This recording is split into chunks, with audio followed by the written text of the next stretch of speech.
من الآن الی قیام یوم الدین۔ ہماری جو گفتگو تھی وہ خمس کے مسائل میں شروع ہوئی تھی، اور پچھلی مرتبہ آپ کی خدمت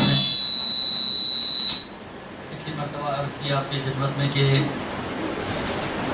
خمس کا موضوع آغائے خوئی اور آغائے سیستانی کے اعتبار سے ہر نفع اور ہر فائدہ ہے، اور امام خمینی اور آغائے خامنائی کے اعتبار سے خمس کا موضوع کمائی ہے، وہ نفع یا وہ مال کہ جسے انسان کما کر حاصل کرے، اس پر خمس واجب ہے۔ نتیجتاً امام خمینی اور آغائے خامنائی کے نظریے کے مطابق کمائی کے علاوہ جتنے بھی اور درآمد کے ذریعے ہیں جن سے انسان کو درآمد ہو سکتی ہے، جو کمائی نہ ہوں، وہ سب کے سب خود بخود خارج ہیں، انہیں خارج کرنے کی ضرورت نہیں ہے، استثناء کرنے کی ضرورت نہیں ہے، ایگزیمپٹ کرنے کی ضرورت نہیں ہے۔ لیکن آغائے خوئی اور آغائے سیستانی کے نظریے کے مطابق کیونکہ موضوع عمومی ہے، وسیع ہے، اور ہر طرح کا فائدہ اور نفع اس میں شامل ہے، چاہے کما کے حاصل کیا ہو چاہے بغیر کمائے حاصل کیا ہو، ان کے نظریے کے مطابق وہ چیزیں کہ جو فائدہ تو ہیں لیکن ان پر خمس نہیں ہے، ان کو استثناء کرنے کی ضرورت پڑے گی اور ان کو نکالنے کی ضرورت پڑے گی۔ لیکن میں نے عرض کیا تھا پچھلی مرتبہ کہ آپ اگر آغائے خمینی کی کتاب کو دیکھیں گی، آغائے خامنائی کی تو اس طریقے سے نہیں ہے، لیکن آغائے خمینی کی اگر توضیح مسائل آپ دیکھیں تو اس میں انہوں نے باقاعدہ لکھا ہے چند چیزوں کو کہ جی ان چیزوں پہ خمس نہیں ہوتی، مہر پہ خمس نہیں ہوتی وغیرہ وغیرہ، جو کل پچھلی دفعہ بھی آئی تھی، جبکہ ضرورت نہیں تھی بیان کرنے کی، لیکن اسی توضیح مسائل کی روش کو برقرار رکھتے ہوئے، علماء اور فقہا کی روش کو برقرار رکھتے ہوئے انہوں نے اس مسئلے کو بیان کیا ہے۔ تو بات ہماری پچھلی مرتبہ یہیں پہ آئی تھی کہ چند اموال ایسے ہیں کہ جو نفع تو ہیں، فائدہ تو ہیں، لیکن اس کے باوجود ان پہ خمس نہیں ہے۔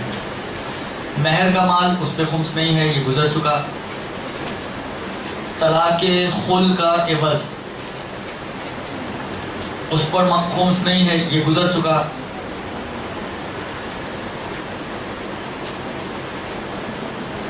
آغائے سیستانی کے اعتبار سے شاید یہ بھی گزر چکا ہے، میرا خیال ہے کہ دیت وغیرہ کے اوپر خمس نہیں ہے، دیت کے طور پہ ملنے والا مال اس پر خمس نہیں ہے، یہ صرف آغائے سیستانی کا ہے۔ آغائے خوئی نے اس کو بیان نہیں کیا، اس کا مطلب یہ ہے کہ وہ خمس والے موضوع میں شامل ہے۔ اور چوتھی چیز جو بیان کی تھی آدھی، وہ تھی میراث۔ میراث کے طور پہ ملنے والا مال، اس پر خمس نہیں ہے۔ پھر اگر آپ کو یاد ہو تو تقسیم کیا تھا میراث کو، میراث یا متوقع ہے یا غیر متوقع ہے۔ وہ میراث جو غیر متوقع ہے اس پر تقریباً ان فقہا کا نظریہ یہ ہے کہ احتیاط واجب کی بنا پر اس کا خمس دیا جائے۔ وہ والی میراث جو متوقع ہو اس کی بحث ہے کہ آیا اس پہ خمس ہے یا نہیں ہے، تو اس میں عرض کیا کہ اس پہ خمس نہیں ہے۔ یہاں تک تو بات آ چکی تھی ہماری۔ اب آج کے درس میں عرض کروں آپ کی خدمت میں کہ اسی بات کو ہم آگے بڑھائیں۔ ایک سوال، یہ تو کہا گیا کہ میراث پہ خمس نہیں ہے، تو کیا ہر حالت میں میراث پہ خمس نہیں ہے؟ یعنی یہ کہ چاہے مرنے والے نے خمس دیا ہو یا نہ دیا ہو، اگر وہ مال مجھ تک منتقل ہو گیا تو میرے اوپر خمس نہیں ہے؟ آیا ایسا ہے؟ یا کنڈیشنل ہے کہ اگر اس نے خمس دیا تھا تو میرے پہ خمس نہیں ہے، اگر اس نے خمس نہیں دیا تھا تو اس کا خمس دیا جائے گا اور پھر مجھے مال ملے گا؟ اس کی کیا صورتحال ہے؟ اس میں تھوڑا سا آغائے خوئی اور آغائے سیستانی ان کے فتووں میں بھی اختلاف ہے، اور نتیجتاً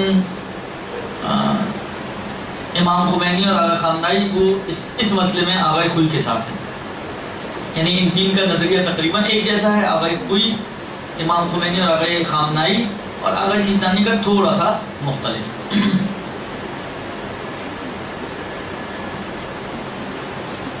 دیکھیے اب چونکہ میراث کی بات ہے، ایک میراث کا مسئلہ پچھلی مرتبہ بھی عرض کیا تھا، تھوڑا سا آج مجھے پھر اس کو بیان کرنا پڑے گا تاکہ پہلے میراث کا جو اصل مسئلہ ہے وہ کلیئر ہو جائے آپ کو، تو پھر اس کو دیکھیں کہ اس کی روشنی میں اور خمس ان دونوں کو جب ہم سامنے رکھیں گے تو کیا نتیجہ نکلتا ہے۔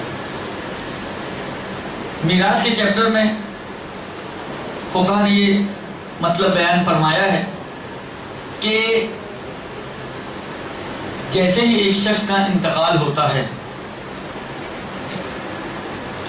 تو انتقال ہونے کے فوراً بعد یہ مال جو اس شخص کی ملکیت میں تھا، ایسا نہیں ہے کہ فوراً مرتے ادھر اس کی آنکھیں بند ہوئیں، ادھر وہ مال منتقل ہو گیا مثلا کسی اور کے جو اس کے ورثہ ہیں اس کی طرف، ایسا نہیں ہے،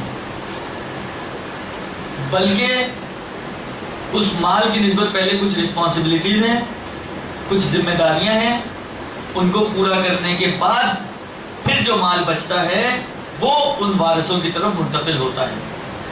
یوں سمجھ لیں کہ چند سٹیپس گزرنے کے بعد پھر وہ میراث بنتی ہے، مرتے ہی میراث نہیں بن جاتی۔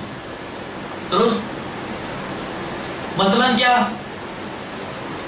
مثلا فرض کریں ایک شخص اس کا انتقال ہوا، جیسے ہی اس کی آنکھیں بند ہوئی تو جتنی بھی اس کی property, cash, liquid, naan liquid form میں اس کے پاس اثاثے ہیں، اگر تو ان میں کوئی قرضہ تھا انہی چیزوں میں، مطلب فرض کریں میں نے قرضہ لے کر کاروبار سیٹ کیا تھا اور جتنی بھی میری کاروباری انویسٹمنٹس تھیں اس میں 50% قرضہ تھا مثلا، اور 50% میرا اپنا تھا، تو جتنے بھی کاروباری ایسیٹس، جتنے بھی کاروباری سرمایہ ہے، اس کا مطلب وہ سارا 50% ہو جائے گا، اور 50% تو اس میں اس شخص کا اپنا مال تھا ہی نہیں، وہ تو کسی اور کا مال تھا جو اس کے ساتھ جمع ہوا تھا۔ لہذا پہلے وہ والے قرضے کہ جو کسی چیز کے اندر ہوتے ہیں اور سمجھے چیز کی شکل میں ہوتے ہیں، وہ نکال دیے جائیں گے اس میں سے، تاکہ چیزیں پہلے پتہ چلے کہ اس کی اپنی چیزیں کتنی تھیں۔ درست؟ قرضے نکل گئے، فرض کریں ہم نے فرض جو بنایا 50%، تو جو بھی اس کے ایسیٹس اثاثے تھے ان میں سے 50% تو آپ نے مثلا یہ 50% اتنا بینک کا ہے، اتنا زید کا ہے، اتنا عمر کا ہے، اتنا بکر کا ہے، اتنا خالد کا ہے، اتنا عباس کا ہے، اتنا اس کا یہ سب آپ نے 50% الگ کر دیا۔ اب باقی جو مال بچ گیا وہ 50% مال بچ گیا۔ درست؟ تو اس 50% مال میں سے سب سے پہلے اس کے کفن اور دفن کے جو اخراجات ہیں وہ نکالے جائیں گے، سوائے چند صورتوں کے، مثلا اگر شوہردار بیوی ہے، عورت ہے اور اس کا شوہر زندہ ہے تو اس کے دفن و کفن کا خرچہ شوہر کی ذمہ داری ہے۔ تو نارمل حالات میں یعنی اس کنڈیشن کو چھوڑ کر باقی حالات میں تقریباً فرض کریں اگر اس نے کوئی وصیت بھی خاص طور پہ نہیں کی تو جتنا بھی اس کے کفن اور دفن کا خرچہ ہے جو اس کی حیثیت کے مطابق ہے وہ اس کے اسی اثاثے میں سے جو 50% بچ گیا ہے اس میں سے نکالا جائے گا۔ وہ نکالنے کے بعد اب اگر اس کے اوپر کوئی دینی قرضے سمجھیں، یعنی چیزوں کے اندر کوئی قرضہ نہیں ہے، مال میں کوئی قرضہ نہیں ہے، بلکہ اس کی گردن پہ کوئی قرضہ ہے، مال قرضے سے پاک ہے، لیکن فرض کریں کوئی خمس و زکوٰۃ اس نے نہیں دیا تھا، وہ اس کی گردن پہ موجود ہے، تو خمس و زکوٰۃ اس کے نکالے جائیں گے، اس 50% باقی مال میں سے، یعنی 50% سے بھی کم ہو چکا ہے، اس لیے کہ اس کی کفن اور دفن کا خرچہ بھی اس میں سے نکلا ہے۔ پھر اس کے وہ قرضے جو اس کی گردن پہ تھے نا اس کی چیزوں میں، ان قرضوں کو جیسے خمس و زکوٰۃ وغیرہ وہ نکالے جائیں گے، کوئی واجب حج اس کی گردن پہ تھا وہ نکالا جائے گا۔ پھر اگر فرض کریں اس نے کوئی وصیت کی ہے تو یہ سب کچھ نکالنے کے بعد قرضے ورضے، خمس وغیرہ، حج وغیرہ 1/3 اس کی وصیت پہ خرچ کیا جائے گا۔ اب جو مال بچ رہا ہے کفن دفن کا خرچہ نکال دیا، گردن پہ جو قرضے تھے نکال دیے، حج وغیرہ کروا دیا، 1/3 اگر وصیت کی ہے تو 1/3 نکلے گا، نہیں کی تو نہیں نکلے گا، نکال دیا۔ اب جو مال بچے گا یہ وہ مال ہے کہ جو میراث کے طور پر ورثہ میں جائے گا۔ درست؟ بس اس کا مطلب یہ ہے کہ یہ مال خمس نکلنے کے بعد وارثوں تک پہنچے تب میراث بنے گا۔ ایسا مال جو خمس نکلنے کے بعد وارثوں تک پہنچتا ہے اس میراث پہ خمس نہیں ہے۔ یہ جو کہا ابھی کہ خمس نہیں ہے میراث پر، اس سے مراد ایسا مال کہ جو مرنے والے کی خمس وغیرہ نکالے جانے کے بعد وارثوں تک پہنچتا ہے تب اس کے اوپر خمس نہیں ہے۔ اگر فرض کریں ادھر باپ کا انتقال ہوا، ادھر اولادوں نے فوراً سارا مال تقسیم کر لیا، کوئی پرواہ نہیں کہ خمس دیا تھا کہ نہیں دیا تھا، کہ کیا صورتحال تھی اور کیا نہیں تھی. تو آغا خوئی، امام خمینی، آغا خامنائی، ان تینوں کے نظریے کے مطابق بہرحال اس کا خمس دینا ہوگا. فرض کریں 5 اولادیں ہیں، 5 میں سے 2 پٹری سے اتری ہوئی ہیں، 3 دیندار ہیں، تو صحیح ہے، انہوں نے اگر اپنے حصے میں سے نہیں نکالا تو نہ نکالیں، وہ گنہگار ہوں گے. لیکن ان تینوں کے حصے میں جو مال آیا ہے اس میں جو خمس کا حصہ ان کے پاس آیا ہے، ریشو سے بن جائے گا، بنسبت ہو جائے گا. مثلا فرض کریں 5000 روپے خمس تھی، 5 بیٹے تھے، سب نے اس مال کو مساوی طور پہ تقسیم کر لیا. تو 1000 خمس مثلا فرض کریں ایک بیٹے کے پاس آیا، 1000 دوسرے بیٹے کے پاس آیا، 1000 تیسرے بیٹے کے پاس آیا، 1000 چوتھے کے اور 1000 پانچویں کے. تو اب ایسا نہیں ہے کہ مثلا جو دیندار بیٹا ہے وہ کہے جی 5000 اسی کو نکال لیں، نہیں، اس کے مال میں جو خمس کا ریشو آیا وہ 1000 کا ہے، تو اس کو 1000 دینا. یہ 1000 دے دے، یہ بری ذمہ ہے، باقیوں نے فرض کریں نہیں دیا تو وہ گنہگار ہوں گے، وہ غاصب بنیں گے، اور وہ ان کے اوپر جو بھی غصب کے گناہ ہے اور جو بھی احکام ہے وہ ان کے اوپر جاری ہوں گے. اس سے زیادہ کی ذمہ داری نہیں ہے. ہاں البتہ اگر یہ چاہے تو یہ کر بھی سکتا ہے کہ مثلا پورا خمس اپنی ذمہ لے کر اپنے مال سے نکال دے، یہ بھی ہو سکتا ہے. لیکن اصل قانون جو ذمہ داری اور وظیفہ بنتا ہے وہ اتنا ہی بنتا ہے کہ وہ 1000 کی حد تک اس کا وظیفہ بنتا ہے کہ وہ خمس نکالے، باقی اس کی گردن پہ خمس نہیں ہے. اس صورت میں کہ جب خمس نکالے بغیر مال کو تقسیم کر دیا جائے، میں نے عرض کیا آغا خوئی، امام خمینی اور آغا خامنائی تو فرماتے ہیں کہ اس کو خمس دینا ہوگا وارثوں کو. اس میں اختلاف کیا ہے آغا سیستانی. آغا سیستانی نے 1-2 ایڈیشنل شرطیں لگائی. اگر وہ شرطیں پوری ہوتی ہیں تب تو ان وارثوں کو خمس نکالنا ہے، لیکن اگر وہ کنڈیشنز پوری نہیں ہوتی تو چاہے خمس نکالنے بغیر تقسیم ہوا ہے، پھر وارثوں کی بھی ذمہ داری نہیں ہے کہ وہ خمس نکالیں. 2 شرطیں لگائی آغا سیستانی نے. ایک شرط تو یہ ہے کہ مرنے والا خمس کو مانتا ہو، اور دوسری شرط یہ ہے کہ ماننے کے ساتھ ساتھ نکالنے کا عادی بھی ہو، دیتا بھی ہو. ایک شخص مانتا ہے صحیح، ایک ہے شریعت کا حکم لیکن میں دیتا نہیں دیتا. جس طرح بہت سے لوگ نماز کو مانتے ہیں لیکن پڑھتے نہیں ہیں. ایسا نہیں کہ نہیں پڑھنے کا مطلب یہ ہم نکالیں کہ اس کا مطلب ہے نماز کو مانتے ہی نہیں مانتے ہیں. کبھی کبھی سال 1-2 سال میں ایک آدھ دفعہ کوئی عید کوئی جمعہ پڑھ کے لیتے ہیں، لیکن پریکٹس میں نہیں ہے پڑھنے کی، یومیہ نماز نہیں پڑھتے ہیں مثلا. تو نہ پڑھنے کا مطلب کبھی بھی یہ نہیں ہوتا کہ وہ مانتے بھی نہیں ہیں. آپ کہیں جی وہ منکر نماز ہو گئے لہذا وہ کافر ہو گئے، ایسا نہیں ہے. لہذا یہاں پہ بھی اگر یہ خمس کو مانتا ہے لیکن نہیں نکالتا یا مانتا ہی نہیں، ان 2 صورتوں میں پھر وارثوں کی ذمہ داری نہیں ہے کہ وہ نکالیں اس کے مال سے خمس. لیکن اگر وہ خمس کو مانتا تھا اور ماننے کے ساتھ ساتھ نکالتا بھی تھا تو پھر وارثوں کی ذمہ داری ہے. یعنی ان 2 کنڈیشنز کے بعد پھر آغا سیستانی کا بھی مسئلہ کوئی آغا خوئی والا بن جائے گا. یعنی ان کنڈیشنز پوری ہونے کے بعد کہ خمس کو مانتا بھی ہو اور نکالنے کا عادی بھی ہو، تو پھر چاروں مراجع کا نظریہ یہ ہو جائے گا کہ خمس دینا ہوگا اور دینے کے بعد پھر مال تقسیم ہوگا. درست جی؟ یہ اصل میراث ہے کہ جس کے اوپر خمس نہیں ہے. آغا خوئی، خمینی اور خامنائی کے اعتبار سے خمس نکالنے کے بعد جو میراث ملے، کیونکہ یہ اصل میں جو آپ خمس نکال رہے ہیں یہ میراث کا خمس نہیں نکال رہے ہیں، یہ اس مردے کی گردن پہ جو خمس تھا وہ نکال رہے ہیں. یعنی یہ خمس میں اپنے خمس نہیں نکال رہا ہوں. دیکھیں اس کو سمجھانے کے لیے میں ایک پہلے اور فقہی مسئلہ عرض کروں خمس کے حوالے سے.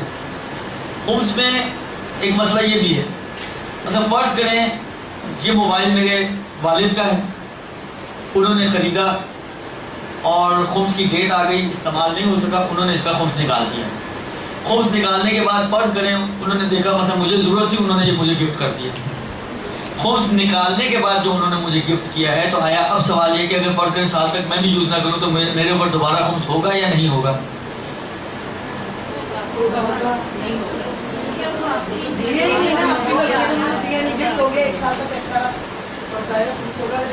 تو خمس نکال کے دیا تھا نا انہوں نے.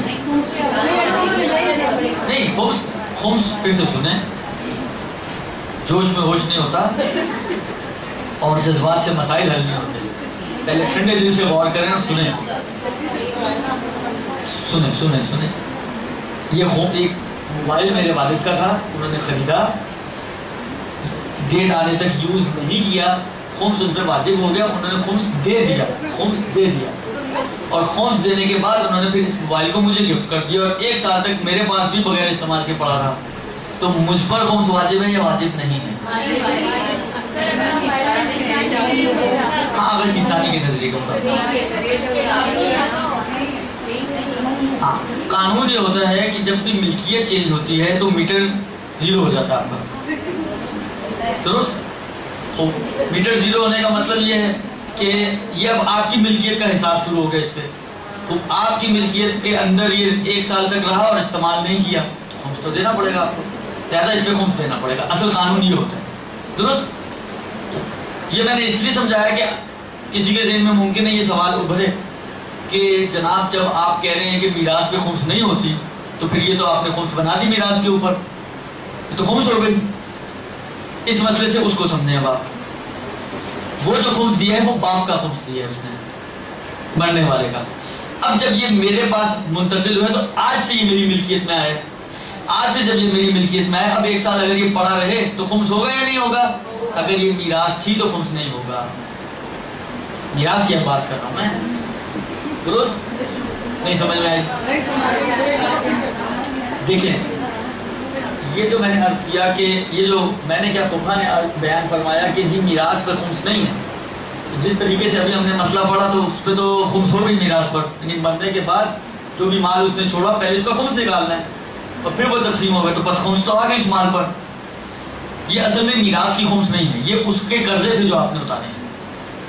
درست؟ یہ اس کے ڈیوز سے جو آپ نے پورے کیے، اس کے ڈیوز پورے کرنے کے بعد اب یہ مال اس وارثوں تک منتقل ہو رہا ہے.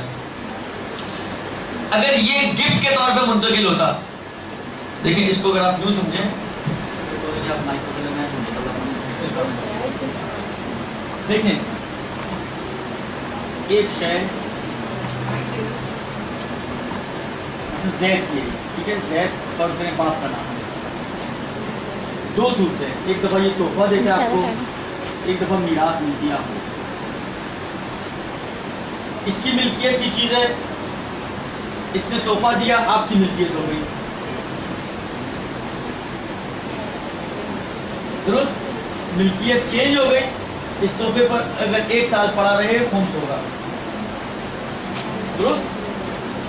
یہی چیز اگر فرض کریں زید کی ملکیت میں تھی، زید کا انتقال ہو گیا، اس کے وارثوں کو میراث کے طور پر ملا. منتہا میراث کے طور پہ ملنے سے پہلے اس کے اوپر خمس جو ڈیو تھا، آپ نے خمس نکالا ہے باپ کا. خمس نکلا باپ کا. خمس نکلنے کے بعد وہ چیز میراث کے طور پر اولاد کو ملی. اب یہ سال تک پڑی رہے خمس نہیں ہے. یہ ہے اصل میں میراث پہ خمس ہے یا نہیں. اگر یہ تحفہ ہے تو خمس ہے، اگر یہ میراث ہے تو اب خمس نہیں ہے اس کے اوپر. یہ جو خمس دیا گیا یہ اصل میں میراث کا خمس نہیں ہے. میراث تو میری بنی ہی نہیں ہے. میراث ہی اس وقت بنے گی جب اس کے ڈیوز پچھلے کلیئر ہوں گے، تو پچھلے ڈیوز کلیئر ہوئے. درست؟ اب یہ 100 سال بھی آپ کے پاس پڑا رہے، ورنہ قانون کیا تھا؟ ملکیت چینج ہوگی تو خمس ہونا چاہیے تھا. قانون یہ کہہ رہا ہے کہ جیسے ہی ملکیت چینج ہوگی تو خمس ہونا چاہیے تھا سال بعد. لیکن کیونکہ یہ میراث کے طور پر ملا ہے آپ انسان کو، لہذا یہاں پر خمس نہیں ہوگا. یہ جو کہا جا رہا ہے کہ میراث پہ خمس نہیں، اس سے مراد یہ والی یہاں سے بات ہے، اس کی بات نہیں ہوگی، اس کی بات ہوگی. یعنی جب آپ کی ملکیت میں آئے گا تب اس کی بات ہوگی، اور آپ کی ملکیت میں یہ والے ڈیوز دینے کے بعد آئے گا یہ. درست؟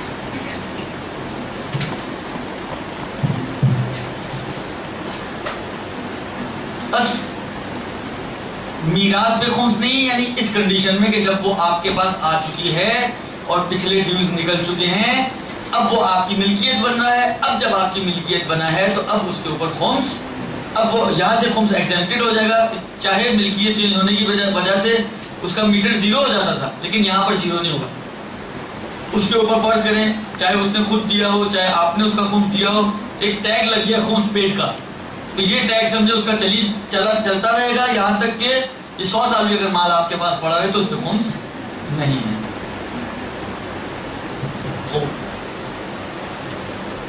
بس یہاں تک چار یعنی 3 ایگزمپشن ایسی ہیں جس کو تقریباً تمام مراجع نے مانا ہے، چاروں نے، مہر، طلاق خلع کا عوض اور میراث۔ دیت والا مسئلہ جو ہے صرف آغا سیستانی نے بیان فرمایا، باقی تینوں مراجع کی عبارتوں میں مجھے نہیں ملا۔ بس یہ آغا سیستانی کے حساب سے 4 اور باقی 3 مراجع کے حساب سے 3 ایگزمپشنز ہو گئیں کہ جن کے اوپر خمس نہیں ہے۔ ایک اور سمجھے ایگزمپشن ہی اس کو چلیں، اس کو ہم ایگزمپشنز کے اندر ڈال دیں کہ جس کو سب مراجع نے مانا ہے، اور وہ ایگزمپشن یہ ہے کہ جو بھی کمائی یا نفع آپ کو حاصل ہوا ہے اس میں سے سال بھر کے اخراجات کم ہوں گے، وہ بھی یعنی سال بھر کے اخراجات اس میں سے ایگزمپٹڈ ہیں، یعنی وہ پیسہ کہ جو آپ اپنے سال بھر کے اخراجات میں خرچ کریں گی، مطلب اس کے لیے شرط یہ کہ وہ خرچ ہونا چاہیے۔ بچانا اگر بچ گیا تو اس کا مطلب خرچ نہیں ہوا، کہ اس کی تفصیل انشاءاللہ بعد میں آئے گی۔ شرط اس کے اندر یہ ہے کہ وہ پیسہ خرچ ہونا چاہیے۔ اگر وہ سال بھر کے اخراجات میں آپ نے خرچ کر دیا تو یہ جو خرچ ہوئے ہیں پیسے آپ کے، مثلا فرض کریں آپ نے سال میں 10 لاکھ کمائے، 10 لاکھ میں سے 5 لاکھ خرچ کر دیے، یہ جو 5 لاکھ آپ نے خرچ کیے ہیں وہ لوگ کمائے آپ نے 10 لاکھ تھے، تو یہ 5 لاکھ بھی ایگزمپٹڈ ہیں، درست؟ اس کے اوپر بھی خمس نہیں ہوگا۔ جی کیا فرمایا؟ یہ جو اخراجات ہیں، ایک تو خود یہ کہ اخراجات 2 طرح کے ہیں۔ عربی زبان میں اخراجات کو معونہ بولتے ہیں، معونہ، میم واو، واو کے اوپر لگا دیں ایک حمزہ اور نون اور ہے، معونہ، معونہ یعنی اخراجات۔ یہ میں نے اس لیے بتایا کہ بعض اوقات میرے منہ سے یہ لفظ نکل آتا ہے تاکہ آپ اس وقت پریشان نہ ہو کہ یہ کون سی نئی کہانی آ گئی۔ معونہ یعنی اخراجات۔ عرض خدمت یہ ہے کہ معونات اور اخراجات 2 طرح کے ہیں۔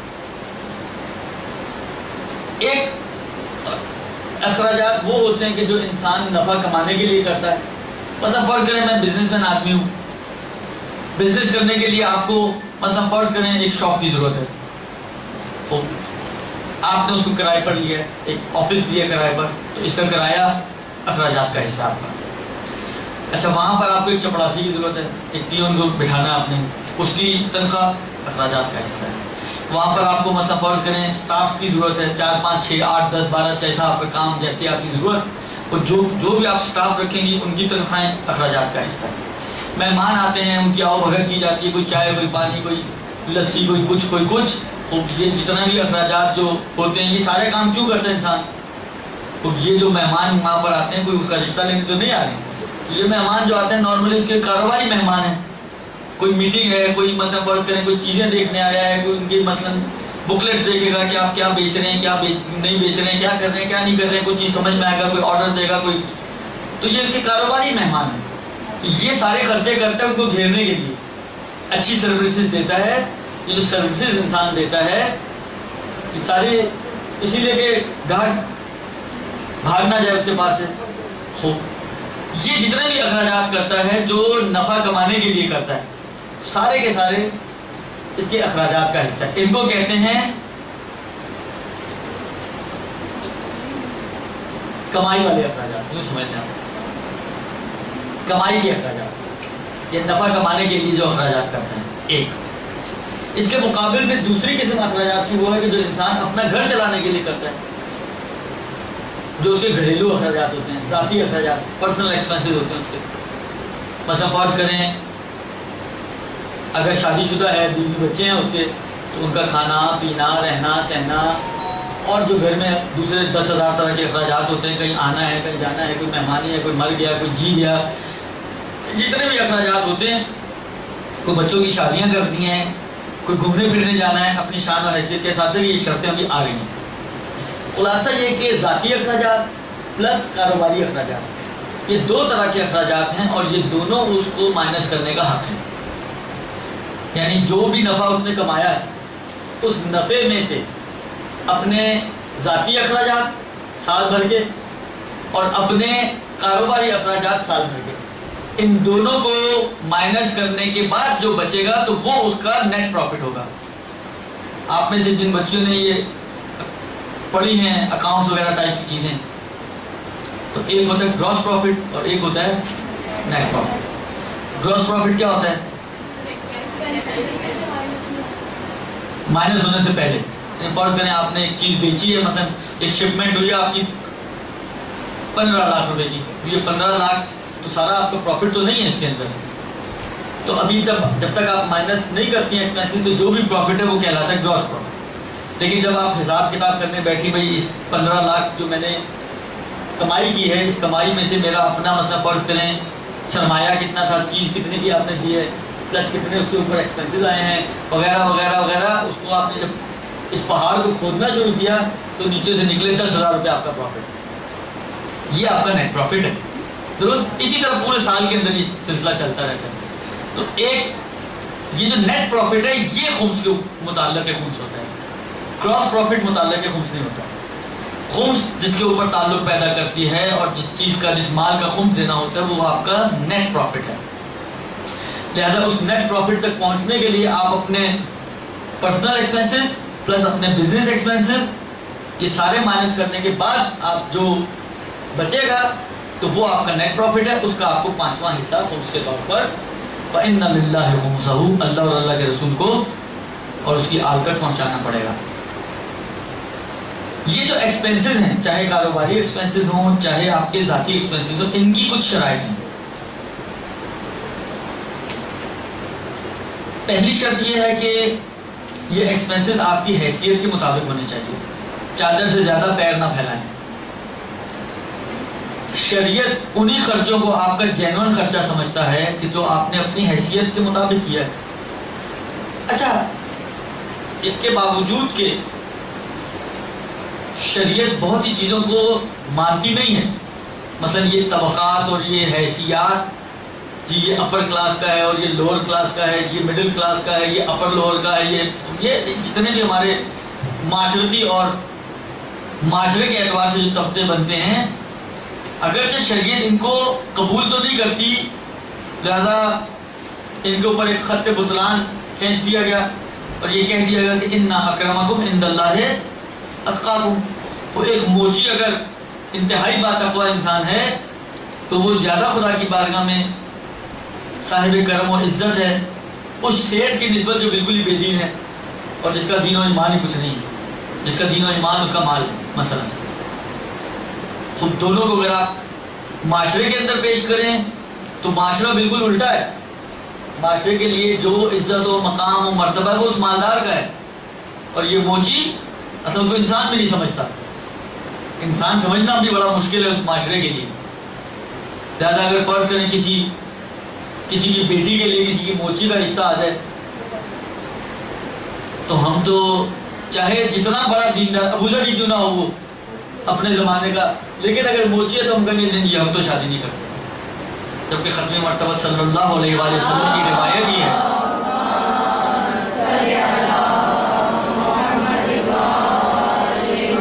کہ پیغمبر فرماتے ہیں کہ اگر تمہاری بیٹی کے لیے کسی ایسے شخص کا رشتہ آئے جس کے دین سے تم راضی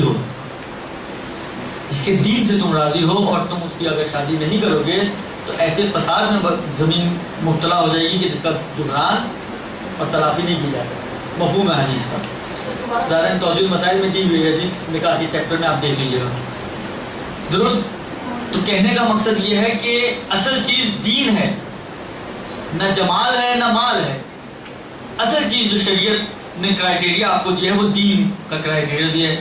جبکہ ہمارے معاشرے میں دیکھتے ہیں جی سب سے پہلا سوال یہ ہوتا ہے جی کرتا کیا ہے. اچھا جی جاب کرتے تو کتنا کماتا ہے، پھر شکل و صورت کی طرف جاتے ہیں. بعد میں چاہے نمازی ہو اس کا تو کوئی پوچھتا بھی نہیں. ہمارے معاشرے میں کسی کو اس کی فکر بھی نہیں ہوتی کہ نماز بھی پڑھتا ہے نہیں پڑھتا. پتہ سارے ایسے نہیں ہیں، بعض ایسے بھی لوگ ہیں اسی معاشرے میں، اسی آپ کے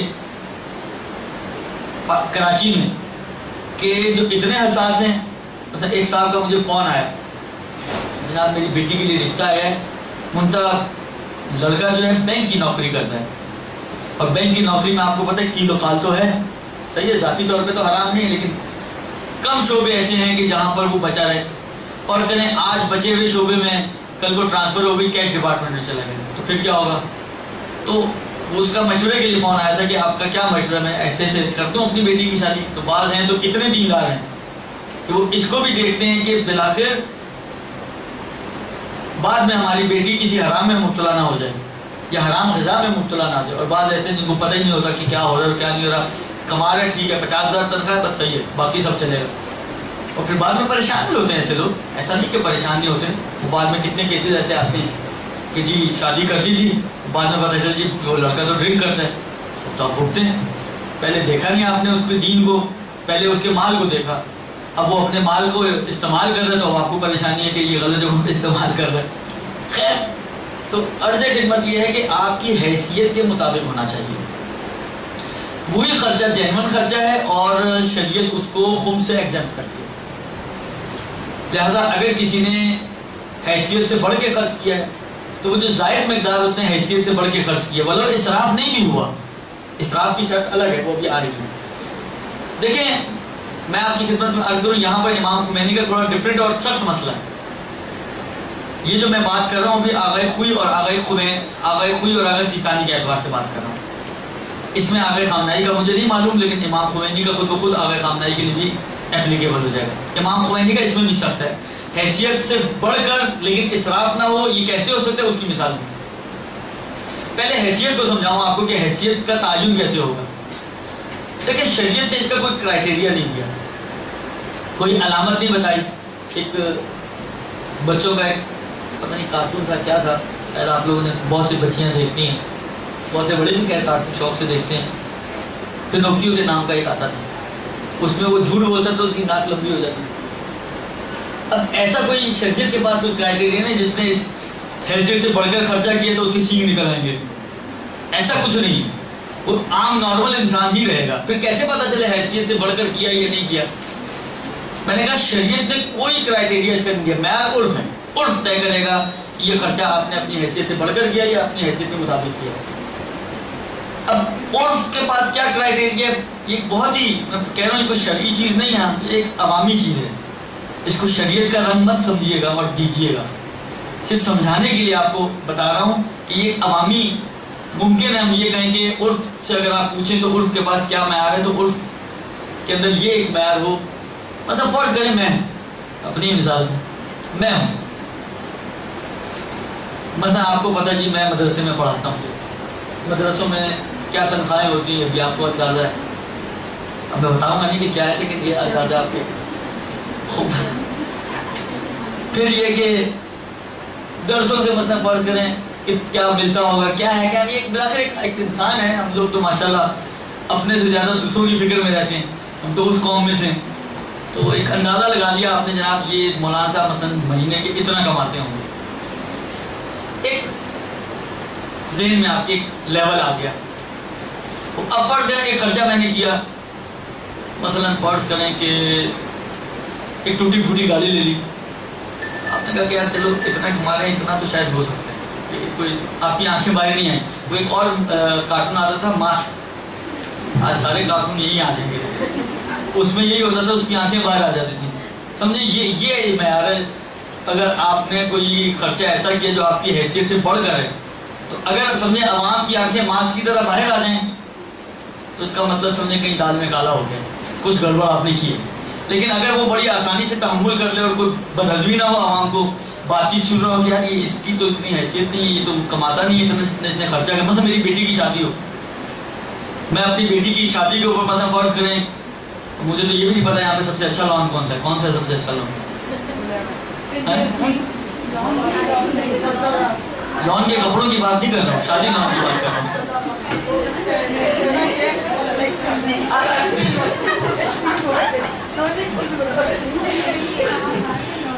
جو بھی ہے ایکس وائی زی، سب سے اچھے لون میں کر رہا ہوں، شادی لون میں کر رہا ہوں. اور سب سے مثلا فرض کریں مینیو بھی ہو تو مثلا اعلیٰ قسم کا، تو خود ساری عوام قوم پورا کراچی جو ہے وہ شور مچانا شروع کر دے گا یہ مول صاحب نے اتنا پیسہ کہاں سے لایا. یعنی لوگوں کے لیے برداشت آسان نہیں ہے اس قسم کی چیز. مولوی کی تو کوئی بھی چیز برداشت نہیں ہوتی. بعض کی پھر بھی ہو جاتی ہے لیکن مولوی کی تو بالکل ہی نہیں ہوتی. تقویٰ ہے یا لقوہ ہے؟ امیر المومنین علی بن ابی طالب علیہ السلام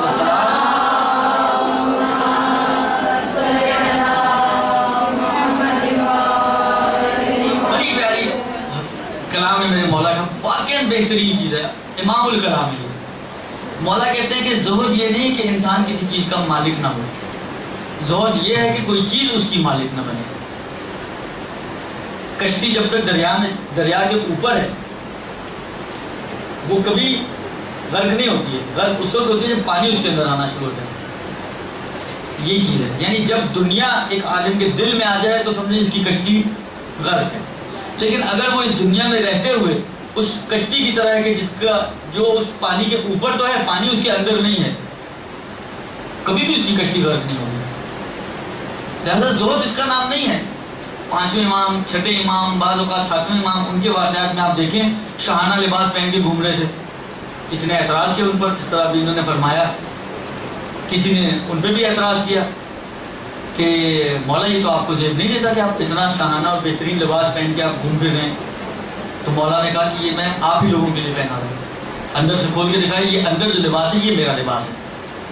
لیکن خود فَأَمَّا بِنِعْمَتِ رَبِّكَ فَحَدِّثْ، خدا کی نعمتوں کا تذکرہ کرو، کفران نعمت تو نہ کرو. ان چیزوں سے دل نہ لگاؤ. پیسہ اگر ہے تو میں دین بھی بیچ دوں، میں اپنا ایمان بھی بیچ دوں، میں ہر طرح کا پلس مائنس کرنے کے لیے تیار ہو جاؤں، ہر طرح کا اوپر نیچے کرنے کے لیے تیار ہو جاؤں. جس طرح لوگ کہتے ہیں کہ جی پیسے دے دو مولوی سے فتویٰ لے لو. اگر یہ ہے تو یہ نقصان دہ اور یہ مجھے ہے اس کے لیے. ہم اگر فرض کریں ایک عالم ہے مگر کیا عالم انسان نہیں ہے؟ زہد یہ نہیں ہے کہ آپ کے پاس کچھ نہ ہو. زہد یہ ہے کہ کوئی چیز آپ کی مالک نہ بنے. کسی چیز کی وجہ، مثلا فرض کریں میرے پاس گاڑی ہے، کل کو خدا لے لیتا بات لے خدا کی چیز خدا نے دی نہیں. اگر میں اس گاڑی کے ساتھ میں بھی بیٹھ گیا ہوں، گاڑی تو گئی میں بھی گیا، تو اس کا مطلب یہ کہ اصل چیز میری نظر میں وہ گاڑی تھی، یعنی اصل اہمیت اس گاڑی کی تھی میرے دل میں. لہٰذا یہ چیزیں نہیں ہونی چاہیے. خلاصہ یہ کہ اگر عوام آپ کے اس خرچے کو ہضم نہ کر پائے تو سمجھیں یہ میں نے کہا نہیں بہت عوامی ہے، بہت ممکن ہے بعض جگہ پر آپ کا حیثیت کے مطابق بھی ہو مگر کسی اور وجہ سے یہ عوام جو ہے آپ کو ہضم نہ کر پائے، یہ بھی ہو سکتا ہے. لیکن نارملی یہ ہوتا ہے کہ اگر آپ نے حیثیت، مثلا فرض کریں اگر آپ نے اپنی بیٹی کی شادی کی اپنی حیثیت کے مطابق ہے تو عام طور پہ لوگ آپ پہ امیدیں نہیں اٹھائیں گے. لیکن جب آپ اپنی چادر سے باہر قدم رکھیں گے تو عام طور پر جو ہے انسان کو پھر باتوں کا نشانہ بننا پڑتا ہے. بس اگر خرچہ آپ کی حیثیت کے مطابق ہے، اس میں امام خمینی فرماتے ہیں کہ دیکھیں بعض اوقات کیا ہوتا ہے، مثلا میں نے اپنی مثال دے رہا تھا، فرض کریں عرف میرے لیے یہ جائز سمجھتا ہے کہ میرے پاس کوئی وسیلہ مثلا گاڑی وغیرہ ٹائپ کی چیز ہو مثلا. اچھا اگر میں مہران خرید لوں تب بھی عرف اس کو تحمل کر لے گا. اگر میں فرض کریں مہران کی جائے آلٹو خرید لوں تب بھی تحمل کر لے گا. ہاں اگر فرض کریں میرے پاس سٹی ہو تو یہ عرف کی ہضم نہیں ہوگی، بدہضمی ہوگی کہ یہ مول صاحب کے پاس سٹی کہاں سے ہے. درست ہو. لیکن مہران آلٹو کی حد تک عرف اس کو تحمل کر سکتا ہے. تو امام خمینی کہتے ہیں کہ جو خمس سے ایگزیمپٹڈ ہے وہ مہران کی حد تک ایگزیمپٹڈ ہے، دونوں میری حیثیت میں، یعنی حیثیت سے ایسی بڑھ کر نہیں ہے کہ اسراف کی حد تک پہنچ جائیں، لیکن جو حیثیت کا منیمم لیول ہے امام خمینی کہتے ہیں کہ وہ ایگزیمپٹڈ ہے. لہذا فرض کریں اگر میں نے مہران کی بجائے آلٹو لے لی، اب مجھے نہیں معلوم اس وقت قیمتیں کیا چلیں، فرض کریں 4 لاکھ کی مہران آ رہی تھی، میں نے 5 لاکھ کی آلٹو لے لی تو 1 لاکھ کا خمس مجھے دینا پڑے گا اگر میں امام خمینی کی تکلیف میں ہوں. درست، یہ امام خمینی کا ہے. لیکن آغا کوئی آغا سیستانی نہیں، اگر میں نے 5 لاکھ کی لے لی اور وہ میری حیثیت کے مطابق ہے تو وہ پورے کا پورا خمس سے ایگزیمپٹ ہو جائے گا اور مجھے اس پہ خمس نہیں دینا ہوگا. سر وہ 5 لاکھ اگر ایک دم کاروبار میں آ گئے وہ 1 سال کی بچت تو نہیں؟ 1 ہی سال کی بچت کی بات کر رہا ہوں. فرض کریں کوئی اچھا اشرا مل گیا، ایک دم پیسے اندر آ گئے تھے، ہاں ایک دم اسی سال خرچ کر دیا نا میں نے اپنی خرچ. وہی کہہ رہا ہوں کہ خرچہ حیثیت کے مطابق ہو تو معاف ہے، لیکن جو خرچہ آپ نے حیثیت سے بڑھ کے کیا ہے تو اس ایکسیس اماؤنٹ کا خمس دینا ہوگا، ایکسیس اماؤنٹ کا. یہ ایک. دوسری شرط یہ ہے کہ اسراف نہ کیا ہو آپ نے. اگر آپ نے اسراف سے کام لیا ہے تو پھر اس صورت میں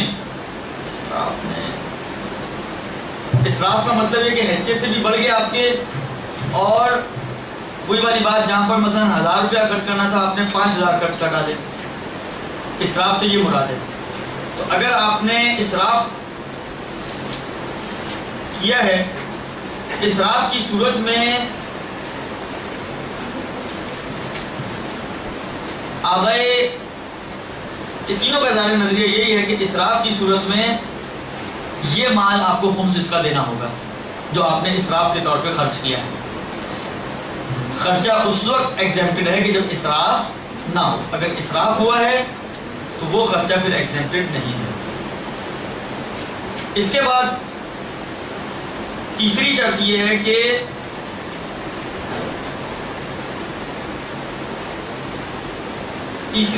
ہے کہ آپ نے حرام میں خرچ نہ کیا ہو۔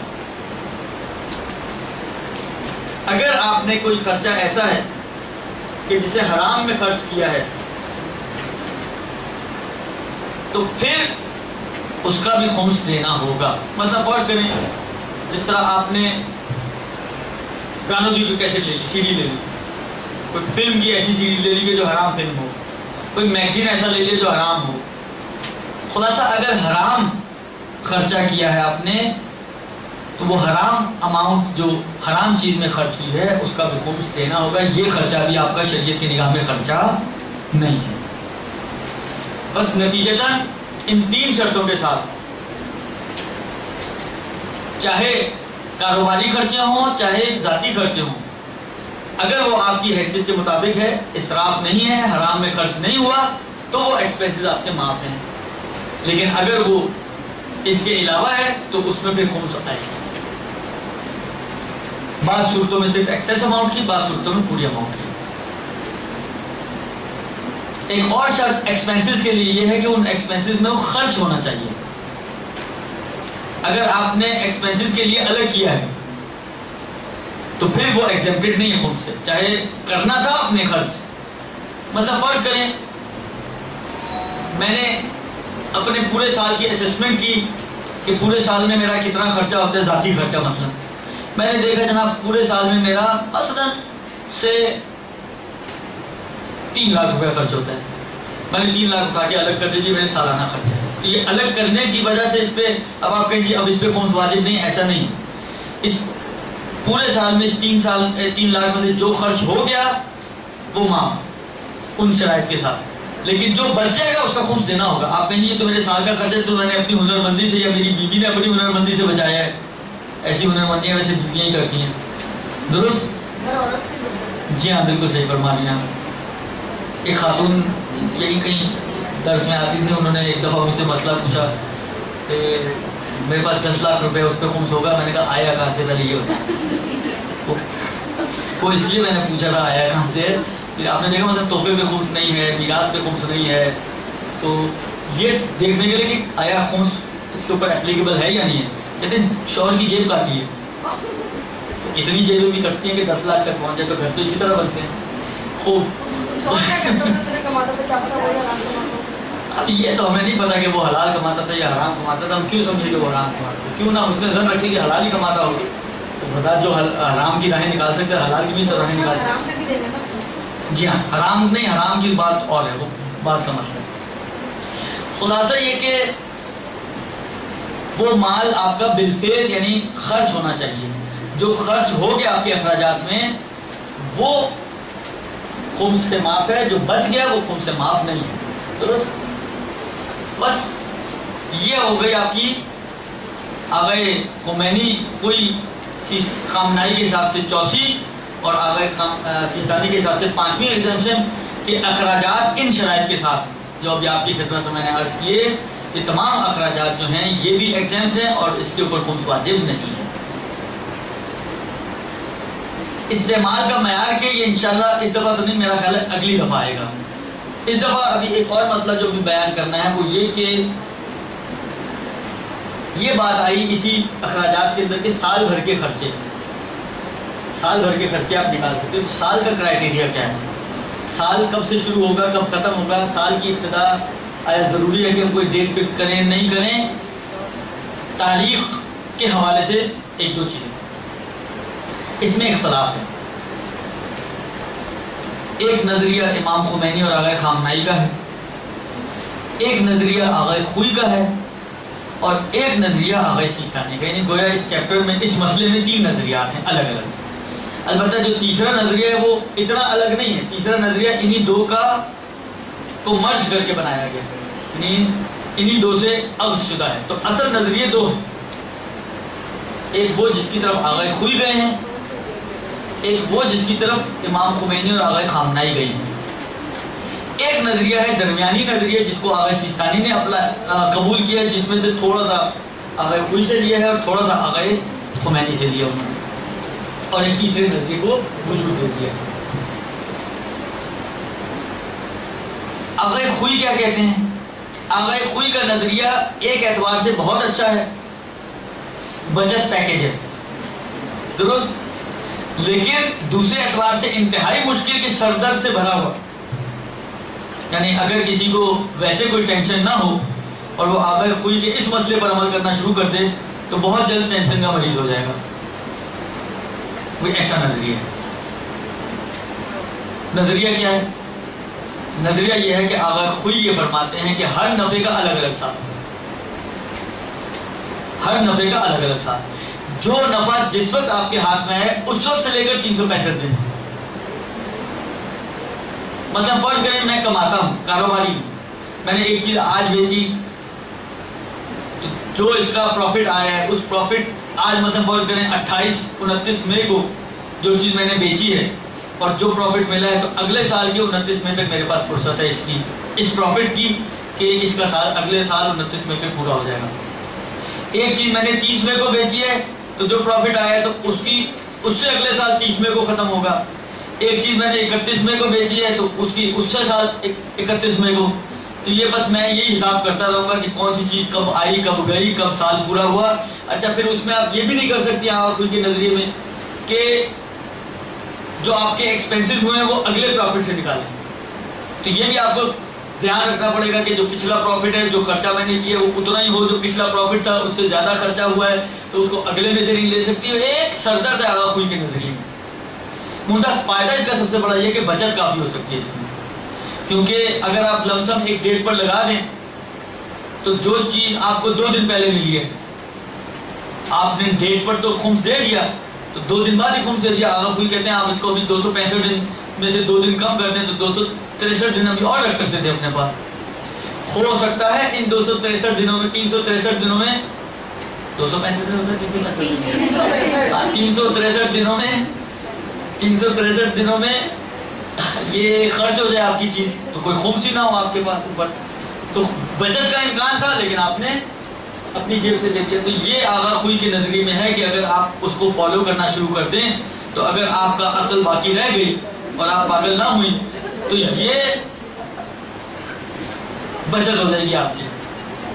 لیکن اگر کوئی شخص بچت نہیں کرنا چاہتا، اس سردرد سے بچنا چاہتا ہے، کہتا ہے بچت جان ہے تو جہان ہے. بعض لوگ یہ کہتے ہیں نا جان ہے تو جہان ہے، لہٰذا وہ کہے کہ جی پیسے زیادہ چلے جائیں کوئی مسئلہ نہیں ہے، امام ہی کی جیب میں جانا. بعض لوگوں کا بڑا اچھا نظریہ ہوتا ہے، یہ اچھی چیز ہے. ایک صاحب سے کوئی بات ان سے اسی خمس کے حوالے سے ہو رہی تھی، کوئی ان سے ڈیلنگ چل رہی تھی کچھ کرنسی کے حوالے سے نا. ان کا میں زیادہ والا اماؤنٹ لگا رہا ہوں، بلاخر یہ ہے کہ امام میرے مقروض بن جائیں اس میں کوئی حرج نہیں ہے، میں امام کا مقروض نہ بنوں اس میں کوئی، یہ مشکل مسئلہ ہے کہ کل کو امام مجھے بولیں گے جی اتنا تمہاری طرف میرا نکلتا ہے تو میں وہاں کہاں دوں گا. میرا اگر امام کی طرف نکلے گا تو پھر امام کمپنسیشن تو بلاخر کچھ نہ کچھ تو دیں گے. لہٰذا یہ ایک اچھی سوچ ہے کہ بلاخر بہت دوسرے لوگ سوچتے ہیں امام ہی کی جیب میں جانا نا، سالات کو ملے گا، امام کو ملے گا، دینی کا کام ہوگا، دینی پہ خرچ ہوگا، کوئی مسئلہ نہیں، تھوڑا جیب سے زیادہ چل جائے کوئی مسئلہ نہیں. تو اگر کوئی اسی سوچ کے مطابق ایک ڈیٹ فکس کرنا چاہے آغا خوئی کے نظریے میں تو واجب نہیں ہے، لیکن کرنا چاہے اپنی سہولت کے لیے تو کر سکتا ہے. زیادہ فرض کریں آپ کوئی بھی ایک ڈیٹ فکس کر لیں جو آپ کو سوٹ کرتی ہے، اس پہ جو کچھ بھی ہے وہ آپ کے پاس پھر چاہے 2 دن ہی پہلے آیا آپ اس کا خمس نکال دیں تو آپ کی ذمہ داری بہرحال پوری ہوگی. البتہ ایک میں راہ ہے، ایک خانچہ اور بھی بتا دوں آپ کو. پاکستان ہے تو خانچوں کے بغیر تو کام چلتی نہیں آپ کو، درست. ایک خانچہ میں آپ کو بتا دوں کہ اگر خوئی والے اگر چاہیں تو یہ کر سکتے ہیں کہ جو چھوٹی موٹی انکمز اور ایکسپینسز ہیں ان کے لیے ایک ڈیٹ فکس کر لیں. مثلا گھر میں کیا آیا کیا گیا، راشن یہ وہ ساری چیزیں، ان میں اگر ایک ایک چیز کا حساب کرنے بیٹھیں گے تو واقعاً حیدرآباد بھر جائے گا. اس لیے وہ چھوٹی موٹی چیزوں کا حساب ایک طرف کر لیں، لیکن جو موٹی موٹی اور بڑی بڑی چیزیں جن کو یاد رکھنا آسان ہے، مثلا فرض کریں کوئی آپ کا بڑا پرائز بانڈ نکل آیا، اب یہ آپ کو یاد ہے کہ مثلا یہ فرض کریں کس تاریخ کو نکلا ہے، اس کا حساب آپ الگ کرنا چاہیں تو یہ بھی کر سکتے ہیں کہ کچھ چیزوں کے لیے آپ ڈیٹ فکس کر لیں، اور کچھ جو موٹی موٹی اور بڑی بڑی چیزیں ہیں یا بڑی بڑی اماؤنٹس ہیں ان کو آپ ہر سال کے حساب سے کیلکولیٹ کریں، اس کے اپنے سال کے حساب سے کیلکولیٹ کریں. تو آگے خوئی کے نظریے میں اس کا آپشن بھی کھلا ہوا ہے. لیکن لاسٹلی پھر وہی بات کہ اگر ان تمام جھنجھٹوں سے کوئی بچنا چاہے تو آسان راہ حل وہی ہے کہ آپ ایک ڈیٹ فکس کر لیں تو سب جھنجھٹوں سے آپ فری ہو جائیں گے. ٹینشن فری زندگی گزاریں وہ زیادہ بہتر ہے. لوگ جو ہے ٹینشن فری روڈز بنا رہے ہیں، سگنل فری روڈز، تو آپ بھی اپنی زندگی میں زبردستی کے سگنلز جمع کر رہی ہیں کہ ہر دوسرے دن آپ کو ٹینشن ہو کہ پتہ نہیں کوئی چیز رہ نہ گئی ہو، کوئی چیز کھڑی نہ رہ گئی. تھوڑا سا آپ بھی اپنی زندگی کو ٹینشن فری بنانا چاہیں تو ہو سکتا ہے ایک ڈیٹ فکس کر لیں، اس پہ سارا خمس نکال دیں آپ، چاہے 2 دن پہلے آئے. وہی والی بات ہے، امام ہی کی جیب میں جانا، نہ جس نے دیا ہے وہی اسی کی جیب میں جا رہا ہے تو وہ اور بڑھ کر دے گا آپ کو. یہ آغا خوئی کا نظریہ. امام خمینی اور آغا، اچھا ایک چیز امام خمینی، آغا خامنہئی اور آغا سیستانی میں کامن ہے. یہ یوں کہے کہ یہ جو آغا خوئی کا نظریہ ہے، لوگ 2 طرح کے ہوتے ہیں. کیٹیگریز اگر ہم لوگوں کی بنائیں تو 2 کیٹیگریز میں آپ تقسیم کر سکتے ہیں. ایک وہ کیٹیگری ہے لوگوں کی کہ جو کچھ کر کے کما رہے ہیں، یعنی ایفرٹس کر رہے ہیں اور کما رہے ہیں. ایک ممکن ہے گروہ ایسا ہو معاشرے کا کہ جو گھر بیٹھے کھا رہا ہے. گھر بیٹھے کھا رہے سے مراد یہ ہے کہ مثلا چیریٹیز کے اوپر یا خمس کے اوپر یا زکوٰۃ کے اوپر یا مثلا فرض کریں کسی مخیر شخص کی مدد کے ذریعے اس کا گھر چل رہا ہے، خود کچھ نہیں کرتا. درست. آغا سیستانی یہ کہتے ہیں کہ یہ لوگ کہ جن کے کمانے کا کوئی ذریعہ نہیں ہے، اس میں اچھا وہ افراد بھی آ جاتے ہیں. مثلا فرض کریں وہ لڑکا اور لڑکی جو بالغ ہو چکے ہیں مگر پڑھ رہے ہیں، پاکٹ منی مل رہی ہے ان کو، وہ کما نہیں رہے ہیں مثلا، وہ بھی اس میں شامل ہیں. وہ گھریلو خواتین، یعنی اس میں صرف چیریٹی والے شامل نہیں. آپ نے چیریٹی والوں کا مسئلہ ایسا نہیں، وہ گھریلو خواتین جو جاب نہیں کرتی، صرف شوہر کی جیبیں کاٹ کے گزارا کر رہی ہیں. البتہ یہ ذہن میں رکھیں کہ شوہر کی جیب کاٹنے کی اجازت شریعت اسی وقت دیتی ہے کہ جب شوہر راضی ہو. اگر شوہر نے منع کیا ہے اور شوہر اس پہ راضی نہ ہے کہ اس کی جیب سے آپ کوئی بھی پیسہ نکالیں تو قطعاً آپ کو اس کی اجازت نہیں ہے. اور اگر کوئی نکالتی ہے تو یہ چوری، یہ بھی چوری ہے. آپ کہیں یہ تو میرا اپنا ہی شوہر ہے، ہوگا آپ کا اپنا ہی شوہر. البتہ ہو سکتا ہے یہ آپ کے ہی خیال میں بھی آپ کا اپنا ہو سکتا ہے، 2-4 اور کا بھی ہو ساتھ ساتھ، یہ بھی ہو سکتا ہے. آج کے زمانے میں یہ سب کچھ پاسبل ہے. آپ اس لیے زیادہ خوش فہم مت رہیے گا، یہ آج کے معاشرے میں بہت کچھ ہو رہا ہے. تو لیکن جب آپ کے گھر میں اس وقت تو بادل آپ ہی کا ہے تو شریعت اس کی اجازت نہیں دیتی. شریعت نے ہر شخص کو اس کی، یعنی آپ دیکھیں دین اسلام نے کہاں تک تحفظ کیا ہے حقوق کا. یہ دنیا، یہ بیوقوف لوگ جو ہیں یہ کہتے ہیں جناب مسلمان ٹیررسٹ ہوتے ہیں. اصلا اسلام سے بڑھ کر کون سا دین ہے جس نے تحفظ دیا ہے لوگوں کے حقوق کو؟ اسلام وہ دین ہے کہ جس نے حیوانات کے حقوق کو تحفظ دیا ہے. آپ رسالت الحقوق پڑھیں امام سجاد علیہ السلام کا.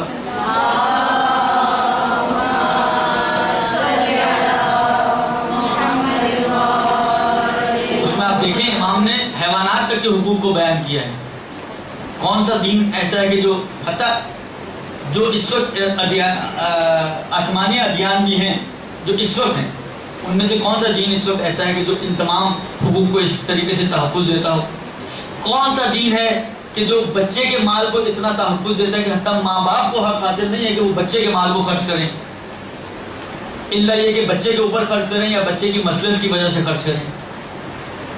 اسلام کا ترہ امتیاز ہے کہ جو اتنا، لہذا یہ کیسے ہو سکتا ہے کہ جو اسلام بچے کے مال کا تو تحفظ کرے لیکن ایک بالغ عاقل باشعور انسان کا جس کا جرم صرف یہ ہے کہ وہ کسی کا شوہر ہے، اس کے مال کا کوئی تحفظ نہ ہو، بیوی اس کا مال لوٹ کے لے جائے، یا برعکس برعکس بھی ہوتا ہے بعض اوقات، بعض ایسے بھی شوہر ہوتے ہیں جو گھر میں بچوں کو سنبھالتے ہیں، بیویاں کماتی ہیں، یہ بھی ہو رہا ہے اس معاشرے میں. تو وہ بیوی کا مال پانی کی طرح پیتے ہیں، یہ بھی ان کو بھی حق حاصل نہیں. جس حد تک جو میاں کا اور جو بیوی کا اپنا ذاتی مال ہے اس میں اس کو پورا اختیار حاصل ہے.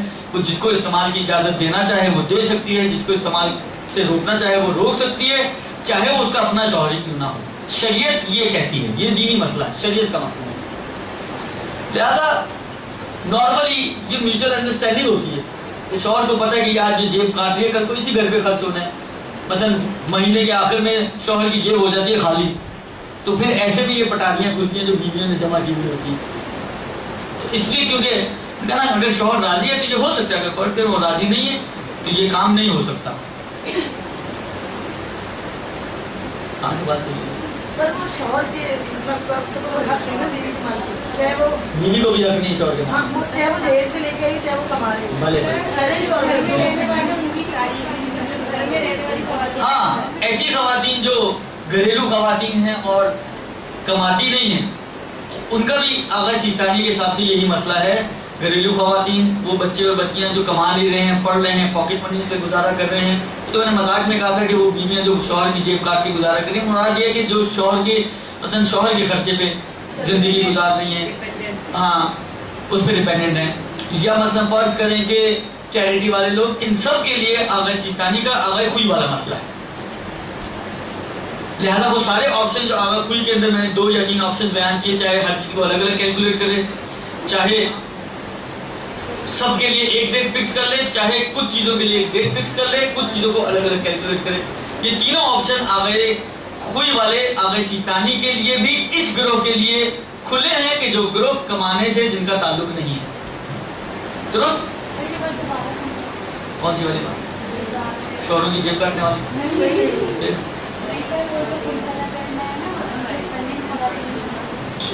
جو خواتین کماتی نہیں ہیں، کمانے کا ان کا کوئی ذریعہ نہیں، حتیٰ گھر میں ٹیوشن بھی نہیں پڑھا رہی ہیں، تو وہ پڑھا رہی ہے تو وہ بھی کما رہی ہیں، کوئی ذریعہ نہیں ہے ان کا کمانے کا. وہ صرف شوہر جو جیب خرچ دیتا ہے، یہ شوہر اس کے خرچے پورے کرتا ہے، اسی پہ ڈیپینڈنٹ ہیں شوہر کے اوپر.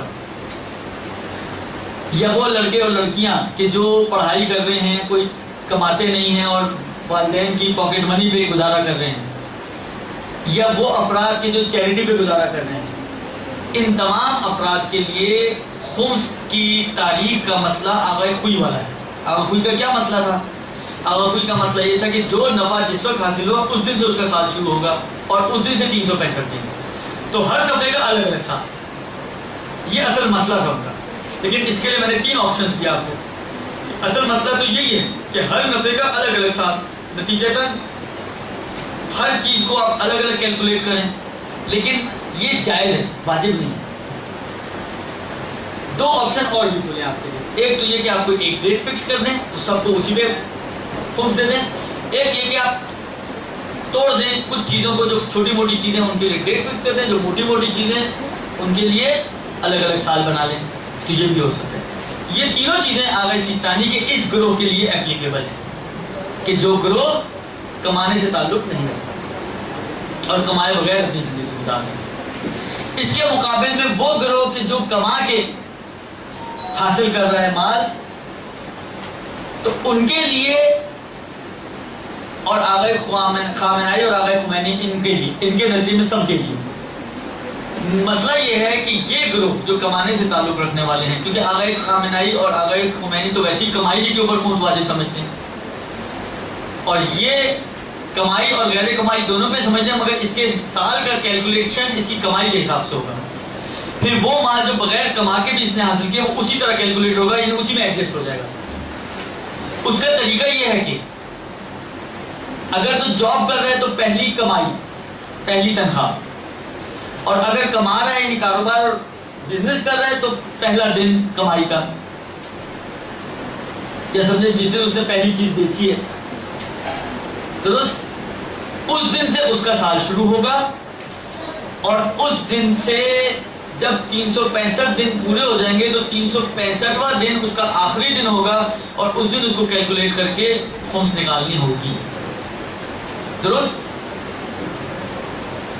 جس دن مثلا فرض کریں میں جاب کرتا ہوں، 1 جنوری سے میں نے جاب شروع کی، تو پہلی تنخواہ مجھے مثلا فرض کریں 1 فروری کو ملی ہے، تو 1 فروری سے میرا سال سٹارٹ ہو جائے گا، اور اگلے سال جب اس 1 فروری پہ 365 دن گزریں گے تو جو 365واں دن ہوگا وہ آخری دن ہوگا میرے اس خمسی سال کا، درست؟ لہذا جو فرض کریں صبح 10 بجے مجھے پے ملی ہے تو 365ویں دن صبح 10 بجے میرا حساب کلوز ہو جائے گا، سال کلوز ہو جائے گا، درست؟ تو مجھے اس 365ویں دن کے صبح 10 بجے سے پہلے اپنے خمس کی کیلکولیشن کر کے وہ خمس اب کیا کرنا ہے وہ بعد میں آئے گا، مسئلہ اس خمس کو کیلکولیشن کرنے کے بعد اس خمس کا کیا کرنا ہے وہ بعد میں آئے گا۔ اگر 1 فروری کو پہلی تنخواہ ملی ہے تو نیکسٹ ایئر کی 31 جان کو 365 ڈیز پورے ہو جائیں گے، تو 31 جان کو مجھے نکالنا ہے، 31 جین کو 10 بجے آپ کا سال ختم ہو جائے گا، خمسی سال۔ کوئی بھی سال آپ مقرر کر سکتی ہیں، کوئی فرق نہیں پڑتا، قمری ہو، شمسی ہو، میلادی ہو، ایرانی ہو، افغانستانی ہو، کوئی بھی سال کر سکتی ہیں، مشکل نہیں ہے، درست؟ بس کمانے والے لوگوں کے لیے اسی طرح مثلا ہم نے مثال بنائی جاب والے کے لیے، مطلب پڑھ کر میں بزنس مین آدمی ہوں، 1 جنوری کو میں نے اپنا بزنس سٹارٹ کیا، 1 جنوری کو میں نے ایک چیز بیچی، بلا کے کچھ نہ کچھ تو پروفٹ اس میں آیا مجھے، تو 1 جنوری سے میرا سٹارٹ ہو گیا سال۔ اب 31 دسمبر میرا آخری دن ہوگا، لہٰذا جس وقت میں نے پروڈکٹ بیچی اور میرے ہاتھ میں پیسے آئے ہیں اسی ٹائم پر 31 دسمبر پہ میرا سال کلوز ہو جائے گا اور مجھے اس پر خمس دینی ہوگی، درست؟ اچھا، امام خمینی اور آغا خامنائی میں تو کمائی کی مجھے کیلکولیشن کرنی ہے، لہٰذا آسان طریقہ یہ ہے کہ آپ 2 کالمز بنا لیں، ایک میں لکھ دیں انکم، ایک میں لکھ دیں ایکسپینسز۔ جو انکم آپ کو آ رہی ہے وہ لکھتے جائیں ایک کالم میں، جو ایکسپینسز آپ کے ہو رہے ہیں وہ ایک کالم میں لکھتے ہیں۔ سال کا جب اینڈ ہو اس انکم میں سے اس ایکسپینسز کو مائنس کر دیں تو جو بچ گیا آپ کا، اب اس انکم کے اندر آپ ہر طرح کی انکم آغا خامنائی اور آغا خمینی کے حساب سے کما کے حاصل ہونے والی، جس طریقے سے بھی آپ نے کمایا، بعض اوقات ہو سکتا ہے ممکن آپ کے 3 بزنس ہوں تو سب کی انکم ایک طرف آپ جمع کر سکتی ہیں۔ ایکسپینسز میں بھی آپ ہر طرح کے ایکسپینسز، کمانے والے بھی اور پرسنل بھی، سب کو ایک کالم میں لکھتی رہیں، آج یہ خرچ کیا، آج یہ خرچ کیا، آج یہ خرچ کیا، جیسے بہت سارے لوگ کرتے ہیں یہ کام اپنے۔ سال کا اینڈ آئے دونوں کو کیلکولیٹ کر لیں، پلس مائنس کر لیں، اگر فرض کریں انکم آپ کی 10 لاکھ، ایکسپینسز آپ کے 8 لاکھ، 2 لاکھ آپ کی بچت ہے، 2 لاکھ کا مفت آپ کو دیں گے۔ البتہ اس بات کو ذہن میں رکھیں کہ جب آپ کیلکولیشن کریں تو پروفٹ کیلکولیٹ کرنا ہے آپ کو، سرمایہ کو الگ مسئلہ اس کا، درست؟ اسی طریقے سے آغا سیستانی والے بھی اپنی تمام، جس طرح انکم میں نے کہا کہ جو بھی کمائی کے ذریعے سب کو ایک طرف رکھ سکتا ہے، آغا سیستانی میں ہر طرح کے ایکسپینسز انکم ہے۔ آغا سیستانی کے اندر مثلا فرض کریں کوئی گفٹ آ گیا وہ بھی آپ کی انکم ہے، وہ بھی اس میں ڈال دیں گے آپ، کوئی لاٹری نکل آئی وہ بھی ڈال دیں گے، کوئی آپ کو مثلا فرض کریں پرائز بانڈ نکل آیا وہ بھی ڈال دیں گے آپ، جو بھی انکم کا ذریعہ ہے جس سے بھی آپ کو نفع حاصل ہو رہا ہے وہ سارے آپ اپنے انکم کالم میں ڈالیں گی آغا سیستانی کے اعتبار سے۔ اور اس کے اگین مثلا فرض کریں جس طرح ہوتا ہے گھروں میں، مثلا فرض کریں آپ نے انکم کالم بنایا، مثلا کوئی آپ کی سالگرہ کا موقع تھا، مثلا آپ کو گفٹ آ گیا، کسی نے آپ کو سوٹ دے دیا، کسی نے آپ کو ریسٹ واچ دے دی، کسی نے آپ کو مثلا فرض کریں کوئی وال کلاک دے دیا، یہ سب آپ نے لکھ لی اس میں۔ اتفاق ایسا ہوا کہ مثلا اسی سال کے دوران کسی کی شادی ہوئی، آپ نے اس میں سے مثلا فرض کریں وال کلاک اٹھا کے آپ نے گفٹ کر دیا، تو وہ انکم میں بھی آ گیا، ادھر ایکسپینسز میں بھی آ جائے گا، تو وال کلاک آپ کا خود بخود مائنس ہو جائے گا۔ اسی طریقے سے باقی ساری چیزیں اسی طرح آپ کا چلتا رہے گا، یعنی آغا سیستانی کے حساب سے انکم کا کالم واسٹ ہے، صرف کمائی نہیں، کمائی کے علاوہ بھی جو آپ کو انکم حاصل ہو رہی ہے وہ سب بھی اسی کالم میں آئیں گی، اور اسی طریقے کیلکولیشن اسی طریقے سے ہوگی جیسے ہی سال مطلب 2 دن پہلے کوئی آپ کو گفٹ آیا ہے، 2 دن پہلے آپ کے کوئی پرائز بانڈ نکل گیا، تو اگر آپ کمانے والے ہیں تو آغا سیستانی کے نظریے کے مطابق اس کو آپ الگ نہیں کر سکتے۔ امام خمینی اور آغا خامنائی میں تو ویسے ہی نہیں کر سکتے، کمانے والا ہو یا بغیر کمانے والا ہو، لیکن آغا سیستانی میں جو تفصیل تھی تو وہ کمانے اور غیر کمانے والے کی تھی، اگر آپ کمانے والے ہیں تو آپ کو یہ حق نہیں ہے کہ 2 لاکھ آپ اس کو میں الگ سے کیلکولیٹ کروں، نہیں. یہ آپ کو 2 دن بعد کیا 2 گھنٹے بعد بھی اگر آپ نے مطلب فرض کریں 10 بجے آپ کا ٹائم ختم ہونا تھا، 9 بجے کوئی گفٹ آپ کو دے گا 1 لاکھ روپے، یہ 1 لاکھ روپیہ 1 گھنٹے بعد اس کا خمس واجب ہو جائے گا. یا تو کر لیں 1 لاکھ 1 گھنٹے میں اس کو جائز خرچوں میں. اور اگر نہیں کر سکے تو اس کا خمس بھی آپ کو دینا پڑے گا تینوں مراجع کے نظریے کے مطابق. جی ہاں وہ ایک مسئلہ وہ انشاءاللہ بعد میں آئے گا. تو اب انہوں نے کہا تو ابھی بتا دوں 1 منٹ کے اندر اندر، اور وہ یہ کہ کوئی بھی ایسا خرچہ جو آپ صرف اس وجہ سے کر رہے ہیں کہ خمس بچ جائے تو اس پہ خمس دینا پڑے گا. خرچہ بھی ہو گیا خمس دینا پڑے گا، کیونکہ خمس سے فرار کی خاطر اگر کوئی شخص خرچہ کرتا ہے یا چیز کو استعمال کرتا ہے، یہ گھروں میں بہت ہوتا ہے. مطلب فرض کریں آپ کو کوئی مسلح ملا تھا، اب 2 دن آپ کی خمس میں رہ گئے. یہ اکثر سنا ہے یہ جملہ میں نے کہ 2 دن رہ گئے خمس ہونے میں، اس پہ خمس واجب ہو جائے گا، اس کو 1 دفعہ استعمال کر دو. یہ 1 دفعہ جو آپ خمس سے بچنے کے لیے استعمال کر رہی ہیں یہ استعمال شمار نہیں ہوگا، اور 2 دن بعد اس کا خمس دینا پڑے گا. لہٰذا یہ استعمال کاؤنٹ نہیں ہوگا. بس آج کی گفتگو میں جو میراث کا مسئلہ پلس وہ اخراجات کا مسئلہ اور پلس یہ تاریخ کا مسئلہ، اس کے اوپر انشاءاللہ آپ غور فرمائیے گا اور دیکھیے گا، سوچیے گا ان چیزوں کے اوپر اور مسائل پر.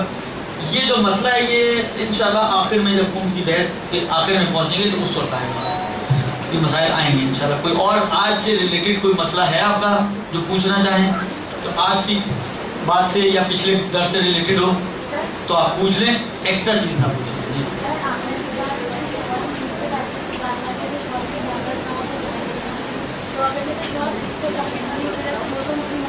وہ تو آپ کی اپنا مال ہے، وہ تو تحفہ ہے اس کا آپ کو خرچ کر. ہر طرح کا تحفہ ملتا ہے ان سب کے پاس.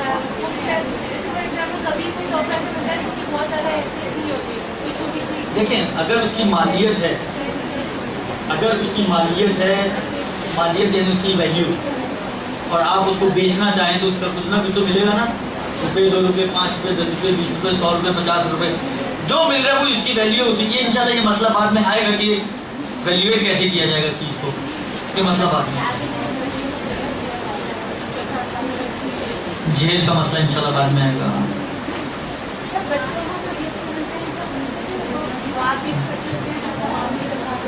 بھلے ان پہ بھی خمس، ان تینوں آغا خوئی کے علاوہ باقی تینوں مراجع کی نظر میں بچے پہ بھی خمس ہے، اس کا ولی دے گا اس کو. صلی اللہ علیہ وسلم.